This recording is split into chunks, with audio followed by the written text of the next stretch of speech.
तो hey guys, this is your boy Hemant Agarwal. सबसे पहले तो यार a very happy independence day and Rakshabandhan to you all. और आज के इस वीडियो में हम बात करने वाले हैं class 12th physics board exam के बारे में और कैसे आप उसका सिलेबस अगले 4 महीने में खत्म कर सकते हो। यहां खत्म का मतलब ये नहीं है यार कि एक बार भागते भागते कर रहे हैं, नहीं। खत्म का मतलब ये है कि यार आपके मिनिमम इस सब्जेक्ट के 3 से 4 बार रिवीजन हो रहा हो, क्योंकि तभी आप वो जो 95% से ऊपर का बैरियर है वो क्रॉस कर सकते हो। और आज के दिन 95% को गोल मत बनाओ, गोल बनाओ 100% को, कि गलती से कोई सिली मिस्टेक या भाई कैलकुलेशन एरर हो गया तब भी मेरा एक अच्छा स्कोर आएगा। ठीक है यार।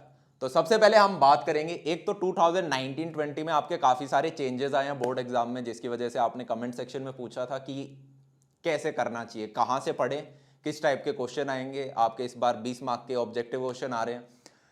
तो सबसे पहले शुरुआत करते हैं क्या नहीं आ रहा से। तो आपके चैप्टर 14 में से ये 3 चीजें हटाई गई हैं: junction transistor, transistor action, characteristics of a transistor as an amplifier, basic idea of analog and digital signals, और आपका लॉजिक गेट्स, ये नहीं आ रहा है। और उससे भी बड़ा पार्ट कम्युनिकेशन सिस्टम्स जो है यार, चैप्टर 15 वो नहीं आ रहा है। तो सिलेबस हमारा कम हो गया है, तो ये अच्छी बात है।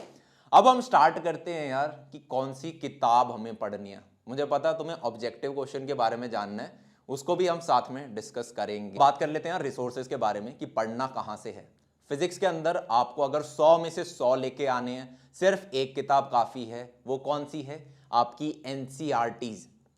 ठीक है, मार्केट में काफ़ी सारी किताबें होंगी, आपके दोस्त बहुत सारी किताबें करेंगे, कोई एस एल अरोड़ा कर रहा है, कोई प्रदीप कर रहा है, बहुत अच्छी किताबें हैं वो। पर 100 नंबर लाने के लिए सिर्फ एक किताब काफ़ी है, तो हम एक्स्ट्रा किताब क्यों करें? मैथ्स में समझ में आता है कि यार एनसीईआरटी से 100 में से 100 नहीं आएंगे, तो इसलिए हम आर डी शर्मा और कर लेते हैं। ठीक है, उसके अंदर आपके एग्जाम्पलर के क्वेश्चंस भी होते हैं, आपके प्रीवियस ईयर भी होते हैं, एनसीईआरटी का क्वेश्चन भी होता है, एक अच्छी प्रैक्टिस हो जाती है। फिजिक्स के अंदर आप सिर्फ इस किताब से 100 में से 100 ला सकते हो। भैया थोड़ी सी और प्रैक्टिस चाहिए, और प्रैक्टिस के लिए अभी मैं बताऊंगा, आप प्रीवियस ईयर करो। ठीक है, क्या करो? पिछले 5 से 6 साल के प्रीवियस ईयर निकाल दो और आपके 100 में से 100 कोई नहीं रोक सकता। ये मैं यहां खड़े होकर बोल रहा हूं पिछले 4 साल के एक्सपीरियंस से। ठीक है, लाखों बच्चे यहां से गए हैं, चाहे तो आप भी बाकी किताबों को पढ़ सकते हो। मैं मना इसलिए करता हूं यार, होता पता है क्या है, आप कर सकते हो तो वेल एंड गुड, पर दिक्कत यहां पे ये आएगी, आपके पास सिर्फ एक सब्जेक्ट नहीं है, आपके पास 5 सब्जेक्ट है। और उसके बाद आप में से काफी लोग जेई मेंस और नीट की भी तैयारी कर रहे हैं। अब शुरुआत में जोश होता है, तो बताओ भाई मार्केट में सबसे मोटी किताब कौन सी है, मैं तो वो पढ़ूंगा। बच्चे लेके आ जाते हैं, 1-2 चैप्टर पढ़ भी लेते हैं, पर उसके बाद वो बाकी चैप्टर्स नहीं कर पाते। इतनी मोटी किताब है, वो भी उसके 2 पार्ट, कहां से करोगे? टाइम भी तो नहीं है ना यार हमारे पास। और सिर्फ एक बार करने से बात नहीं बनेगी, बोर्ड एग्जाम में मिनिमम 3 से 4 बार रिविजन चाहिए। आपको आंसर रटे हुए होनी चाहिए, डेरिवेशंस रटी हुई होनी चाहिए। ठीक है, जो पेपर में क्वेश्चन आया वो एटलीस्ट 2-3 बार तो देखा हुआ हो, या फिर उसका सिमिलर टाइप देख रखा हो। तो एक रिसोर्स से करना है। हम बात कर लेते हैं यार कि इन एनसीईआरटी को पढ़ना कैसे। बहुत सिंपल है, इस किताब का line by line, word by word सब कुछ चार्ट डालो। ठीक है, कुछ भी नहीं छोड़ना है। सबसे इंपॉर्टेंट लाइन है, बोर्ड एग्जाम ये नहीं है यार कि किसने सिलेबस खत्म कर दिया, नहीं। वो ये है कि कौन ज्यादा रिटेन कर पा रहा है। आपको याद 2 टाइप की चीजें रहती हैं, एक वो जिसका आपने बहुत बार रिवाइज कर लिया हो, दूसरी वो जो आप एग्जाम से 2 दिन पहले पढ़ते हो। 2 दिन पहले हम पूरी बुक नहीं खत्म कर सकते, तो हमें रिविजन्स पे डिपेंडेंट रहना है। अब एक ऐसा प्रोसेस है यार पढ़ने का, जिससे कि आपकी फर्स्ट बार जब आप पढ़ोगे तभी 3 से 4 रिविजन हो जाएंगे। वो क्या चीज़ है कि आप कोई भी चैप्टर स्टार्ट करते हो तो सबसे पहले उसका 5 से 10 मिनट में ओवरव्यू ले लो। ओवरव्यू मतलब कि अच्छा, इलेक्ट्रिक चार्जेस एंड फील्ड्स के बारे में पढ़ेंगे। इलेक्ट्रिक चार्ज, ओके, यहाँ पे एक डायग्राम बना हुआ है, 3 रोड बनी हुई हैं जिसमें, ठीक है। ये नेक्स्ट पेज पे कंडक्टर्स एंड इंसुलेटर हैं, ये तो 9th-10th में पढ़ाई था। अच्छा, charges, charging by induction, okay, 4 diagram बने हुए हैं। अच्छा, पहला एग्जाम्पल आ गया। सॉल्व एग्जाम्पल्स बहुत ज़रूरी हैं, सारे के सारे करके ज़रूर जाना। ठीक है, टिप्स पे होने चाहिए मतलब ये एकदम। और ठीक है, एडिटिविटी ऑफ चार्जेस, ऐसे करते करते आपने पूरे चैप्टर का ओवरव्यू ले लिया। और लास्ट में जो आपकी एनसीईआरटी के पीछे एक्सरसाइज होती हैं वो सारे क्वेश्चन पढ़ लो। होता क्या है इससे, बेसिकली आपने एक तरह से पूरे चैप्टर का एक ब्लूप्रिंट बना दिया अपने दिमाग में, और आपको ये भी पता है कि इसमें से इस टाइप के क्वेश्चन पूछे जाते हैं। अब जब आप इस चैप्टर को पढ़ने बैठोगे कायदे से, तो सबकॉन्शियसली आप उन सभी क्वेश्चंस का आंसर ढूंढ रहे होगे, और ये मेमोरी के लिए एक बहुत सही चीज़ होती है। ठीक है, आज के दिन यार वैसे तो सबने ट्यूशन लगा रखे हैं, कोई प्राइवेट ट्यूशन में जाता है, कोई ग्रुप ट्यूशन में जाता है, कोई ऑनलाइन सीख रहा है। ठीक है, तो अगर आप पहले एक बार ये चीज़ देख लो कि हम क्या क्या चीज़ पढ़ने वाले हैं, उसके बाद आप अपने प्राइवेट ट्यूशन या जहाँ से भी आप पढ़ते हो उनसे वो चैप्टर पढ़ो, और उसके बाद खुद एनसीईआरटी के ऊपर बैठो। जस्ट बिकॉज आपके टीचर ने पढ़ा दिया उसका मतलब ये नहीं है कि आप एनसीईआरटी नहीं खोलोगे। हो सकता है गलती से उनसे कोई चीज़ स्किप हो गई हो ना चाहते हुए, एनसीईआरटी ज़रूर पढ़नी है।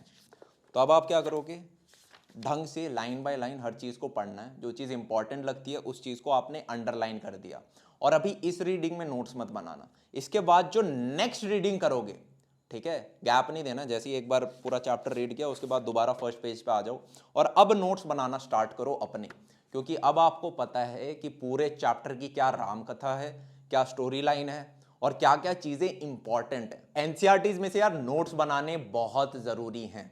अगर आपको कोचिंग इंस्टीट्यूट प्रोवाइड कर रहा है तो वेल एंड गुड, नहीं तो आप खुद बनाओ। अगर आपके पास खुद बनाने का टाइम भी नहीं है तो मैंने यार ये नोट्स सारे प्रोवाइड कर रखे हैं, नीचे डिस्क्रिप्शन बॉक्स में आपको लिंक मिल जाएगा। ये नोट्स एकदम बहुत एक्सटेंसिव हैं, ठीक है, और बहुत छोटे में मतलब कम पेजेस में निपटाए हुए हैं। तो आपके जो सीनियर्स थे, उनके सीनियर्स थे, और उनके सीनियर्स थे, सबने यार वो चीज़ फॉलो करी है और उनको काफ़ी अच्छे रिजल्ट मिले। मैं चाहता हूँ आप भी उन चीज़ को देखो और कुछ फ़ायदा उठाओ उसका। ठीक है, यहाँ पे एक चीज़ इंपॉर्टेंट है, उसमें सिर्फ थ्योरी पार्ट है। न्यूमेरिकल्स के लिए आपको वापस एनसीईआरटी के सॉल्व्ड एग्जाम्पल्स और इसकी बैक एक्सरसाइज करनी पड़ेंगी। उसके अंदर न्यूमेरिकल्स नहीं है नोट्स के अंदर, वो उसके लिए आपको वापस ये पढ़नी पड़ेगी। थोड़ा पेपर पैटर्न को हम समझ लेते हैं। आपका टोटल 100 मार्क्स का होता है यार। इन 100 में से आपके 70 मार्क्स होते हैं थ्योरी एग्जाम के, जो आप बोर्ड एग्जाम दोगे, और 30 मार्क्स का आपका प्रैक्टिकल एग्जाम होता है। ठीक है, इन 70 मार्क्स के अंदर भी आपके अलग अलग मार्क्स के क्वेश्चन पूछे जाएंगे। 2018-19 तक अलग पैटर्न था, 2019-20 में अलग पैटर्न आया। आपके 1 मार्कर क्वेश्चन आएंगे यार, कितने? 20 ऑब्जेक्टिव टाइप के। आपके 2 मार्क के क्वेश्चन आएंगे, कितने? 7। आपके 3 मार्क के क्वेश्चन आएंगे, कितने? 7। ठीक है, और आपके 5 मार्क के क्वेश्चन आएंगे, कितने? 3। तो ये आपके 15 हो गए, ये आपके 21 हो गए। लास्ट ईयर तक ये 36 हुआ करते थे यार। ठीक है, यहाँ से 15 नंबर उठाए और वो यहाँ पे ऐड कर दिए थे। ठीक है, लास्ट ईयर तक सिर्फ 5 1 मार्कर पूछे जाते थे, इस साल 20 1 मार्कर कर दिए। ये आपके 14 हो गए और ये आपका 20 हो गया। तो आपके ये टोटल 70 मार्क्स हो जाते हैं। अब इस साल बच्चों को ये डाउट था कि भैया ये जो 3 टाइप के क्वेश्चन आ रहे हैं, इनका तो हमें पता है, पहले एनसीईआरटीज करेंगे, उसके बाद जो नोट्स बनेंगे उन्हें 2-3 बार रिवाइज करेंगे, और उसके बाद 5-6 साल के प्रीवियस ईयर पेपर खत्म करें और हमारा काम हो गया। पर ये जो 1 मार्क के ऑब्जेक्टिव आए हैं, इनको कहां से प्रिपेयर करना है? बेसिक तो यार आपकी एनसीईआरटीज कवर करेंगी, जो पूरा सिलेबस है उसमें से ही तो 1 मार्कर का ऑब्जेक्टिव आएगा। अब ऑब्जेक्टिव क्वेश्चन को बाय डेफिनेशन आप देखो तो उसका मतलब होता है यार एमसीक्यू क्वेश्चन भी हो सकता है, मल्टीपल चॉइस करेक्ट भी हो सकता है, ट्रू फॉल्स भी हो सकता है, या फिर जो आपके सिंगल वर्ड आंसर होते हैं या 3-4 वर्ड में जो आप आंसर देते हो वो भी टाइप होती है। पहले अपनी एनसीईआरटीज करेंगे, और क्योंकि इस साल यार ऑब्जेक्टिव इसलिए इंट्रोड्यूस किया गया है क्योंकि बोर्ड का ये कहना था कि बच्चे सिर्फ बोर्ड एग्जाम की जब तैयारी करते हैं, सब्जेक्टिव पेपर जब लिखते हैं, तो जो कॉम्पिटिटिव एग्जाम होते हैं जहां पे ऑब्जेक्टिव क्वेश्चन पूछे जाते हैं वो उनके लिए प्रिपेयर नहीं हो पाते। तो इस गैप को कम करने के लिए ऑब्जेक्टिव क्वेश्चन इंट्रोड्यूस किए गए थे। तो इसलिए यार इस साल हमें एक किताब और करनी है, जिससे कि हमारे जो 1 मार्क और ऑब्जेक्टिव टाइप हैं उनकी प्रैक्टिस हो जाए, और वो किताब है यार आपकी एनसीईआरटी की एग्जाम्पलर।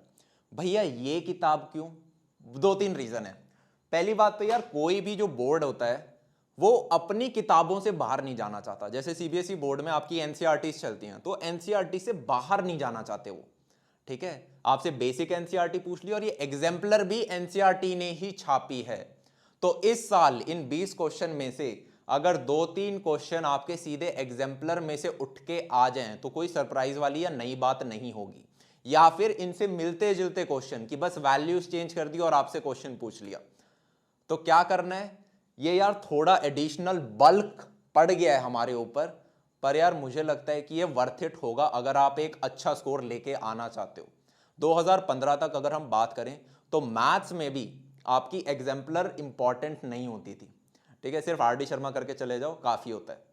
पर उसके बाद 2016, 17, 18, 19 में एग्जाम्पलर के एक एक दो दो क्वेश्चन पूछने स्टार्ट कर दिए।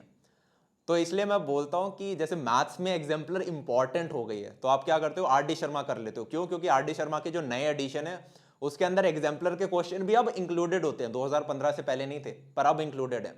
अब इन्होंने इस साल इसका पैटर्न चेंज किया है और ऑब्जेक्टिव क्वेश्चन एनसीईआरटी ने अपने एग्जाम्पलर वाली बुक में दे रखे हैं, तो वहां से उठने के चांसेस हैं। तो हर चैप्टर में आपको 4 से 5 घंटे की अब एक्स्ट्रा मेहनत करनी पड़ रही होगी इसकी वजह से। पर क्या पता, सोचो आपने करा और वो डिफिकल्ट क्वेश्चन गलती से पेपर में आ गया और बहुत कम बच्चे उसे कर पा रहे होंगे और आप उनमें से एक बच्चे होंगे, ठीक है। तो कोई नहीं, थोड़ा जो हमारा सिलेबस कम हुआ अब वो हमें एनर्जी वहाँ लगानी पड़ रही होगी, तो लगभग सेम सी बात हुई। पर यार प्रिपेयर करके जाना, ठीक है, एक बार पढ़ के जरूर चले जाना, ऊपर से देख के तो पक्का चले जाना कि गलती से आ गया तो आपको पता हो कि यार इसका आंसर क्या था, ठीक है, फील समझ गए। वापस यार इसके ऊपर आते हैं, ये जो 70 मार्क्स होते हैं, इन 70 मार्क्स में से आपके 10 से 15 मार्क्स के क्या आएंगे, न्यूमेरिकल्स, और बचा हुआ आपका जो 55 मार्क्स का पेपर होता है उसमें आती है आपकी क्या, थ्योरी, डेरिवेशन, और एक बहुत इंपॉर्टेंट चीज है आपके एप्लीकेशन बेस्ड क्वेश्चंस।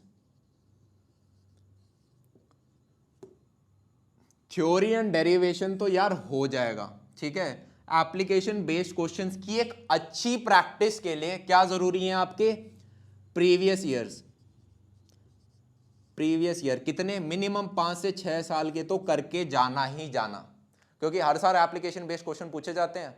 आप बस पिछले 5-6 साल के देखोगे तो आपकी पकड़ बन जाएगी, पता चल जाएगा किस टाइप के क्वेश्चन पूछे जाते हैं, और वही रिपीट होते हैं। बोर्ड एक ऐसा एग्जाम है जहां पे क्वेश्चंस बहुत रिपीट होते हैं, ठीक है।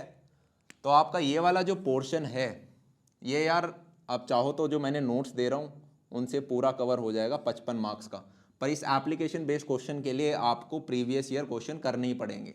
आप अगर सिर्फ सीधा एनसीईआरटी से अपने खुद के नोट्स भी बना रहे हो, उस केस में भी ये प्रीवियस 5 से 6 ईयर जरूर करना इन एप्लीकेशन बेस्ड क्वेश्चंस के लिए, क्योंकि बच्चे यहां पर बहुत मार खाते हैं। डेरिवेशन रट के चले जाएंगे, थ्योरी रट के चले जाएंगे, ये नहीं आते होंगे, ठीक है। ये क्वेश्चन देखा हुआ होगा, करा हुआ होगा तो फटाक से होगा। नेक्स्ट जो इंपॉर्टेंट चीज है यार वो ये कि जो आपके स्कूल में टेस्ट होते हैं, जैसे वीकली टेस्ट हो गए, मंडे टेस्ट हो गए, यूनिट टेस्ट हो गए, हाफ ईयरली हो गए, प्री बोर्ड हो गए, इन्हें उसी सीरियसनेस के साथ देना है जैसे कि ये आपके बोर्ड एग्जाम हो। काफी बार क्या होता है, भाई हम तो कॉम्पिटेटिव एग्जाम के लिए प्रिपेयर कर रहे हैं, इन सब पे ध्यान नहीं देंगे। नहीं, यह आपके लिए मौका है जहां पे आप अपना बेस्ट दे सकते हो किसी एक पर्टिकुलर चैप्टर का, और साथ में यार आपकी क्लास के साथ वो भी हो रहा होगा कि यार आपकी प्रिपरेशन क्या है, चेक भी हो कर सकते हो आप, ठीक है, कि कितने पानी में हो या फिर आपकी ये अच्छी प्रिपरेशन चल रही है या नहीं। तो ये बहुत बढ़िया चीज होती है। और होता क्या है, हर मंडे टेस्ट के साथ आपका वो चैप्टर रिवाइज हो गया, हर हाफ ईयरली के साथ आपका एक पार्ट रिवाइज हो गया, प्री बोर्ड के साथ आपकी पूरी किताब रिवाइज हो गई।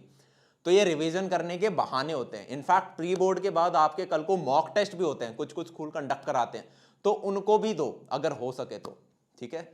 वो रिवीजन की लेयर आपकी जड़ती जा रही है। पेपर से पहले आप अपने नोट्स रिवाइज करोगे, एक और रिवीजन, एक और रिवीजन, आपको अपनी गलतियां पता चलेंगी हर पेपर के बाद, और उन्हीं से आप इंप्रूव करोगे, वो फिर आपकी बोर्ड एग्जाम में रिपीट नहीं होगी।